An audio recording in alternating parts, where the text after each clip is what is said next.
ഒരു റമദാൻ അധികം ജീവിക്കുക എന്ന് പറയണത് ഈ ദുനിയാവിന്ന് കിട്ടുന്ന വലിയ തൗഫീഖ. വെറുതെ വല്യവന റമദാൻ നമ്മൾ വിളിച്ചു വരുത്തിയിട്ട് നമ്മളൊന്നും ചെയ്തിട്ടില്ലെങ്കിൽ ഈ റമദാൻ നമുക്ക് എതിര് സാക്ഷിയായി പോകും. ലക്ഷ്യം അറിഞ്ഞുകൊണ്ട് തന്നെ റമദാനെ നമ്മൾ മുന്നോട്ട് കൊണ്ടുപോകണം. ഇസ്ലാമിലെ ഏറ്റവും ശ്രേഷ്ഠമായ ആരാധനകളിലൊന്നായ നോമ്പിന്റെ മാസമായ റമദാൻ അൽഹംദുലില്ലാ സമാഗതമായിരിക്കുകയാണ്. റമദാൻ മാസം എന്താണ് അതിന്റെ പ്രത്യേകത?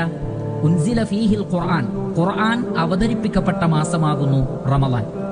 ആരെങ്കിലും റമദാൻ മാസത്തിൽ ഈമാനോടുകൂടി അഥവാ അള്ളാഹുവിൽ വിശ്വസിച്ചുകൊണ്ടും അവന്റെ ഏകത്വം അംഗീകരിച്ചുകൊണ്ടും നോമ്പ് അള്ളാഹു ഫർളാക്കിയതാണ് എന്ന് അടിയുറച്ചു വിശ്വസിച്ചുകൊണ്ടും അള്ളാഹുവിൽ നിന്നുള്ള പ്രതിഫലം മാത്രം കാക്ഷിച്ചുകൊണ്ടും വേറെ ആരെയും കാണിക്കാനില്ലാതെ കാണിക്കുക എന്ന ലക്ഷ്യമില്ലാതെ ഇഖ്ലാസോടുകൂടി ഈമാനോടുകൂടി റമദാൻ മാസത്തിൽ ആരെങ്കിലും നോമ്പ് നോറ്റാൽ അദ്ദേഹത്തിന്റെ മുൻകഴിഞ്ഞ പാപങ്ങളൊക്കെ അള്ളാഹു സുബ്ഹാനഹു വ തആല പുറത്തു കൊടുക്കുമെന്നാണ്.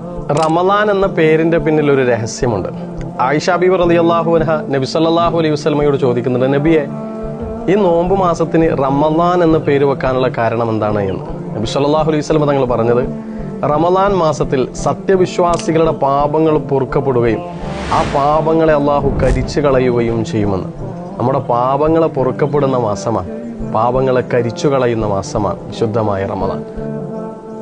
ജിബ്രീൽ അലൈഹിസ്സലാത്തു വസ്സലാം പറയുന്ന ഒരു കാര്യമാണ്, റമദാൻ മാസം ലഭിച്ചിട്ടും പാപങ്ങൾ പൊറുക്കപ്പെടാത്തവൻ അള്ളാഹുവിന്റെ കാരുണ്യത്തിൽ നിന്ന് അകറ്റപ്പെടട്ടെ, ആ വ്യക്തി നരകത്തിൽ പ്രവേശിപ്പിക്കപ്പെടട്ടെ, അള്ളാഹുവിന്റെ കാരുണ്യത്തിൽ നിന്ന് അകറ്റപ്പെടുകയും ചെയ്യട്ടെ.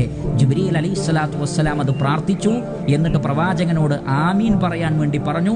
നബി സല്ലല്ലാഹു അലൈഹി വസല്ലമ ആമീൻ എന്ന് പറയുകയും ചെയ്തു.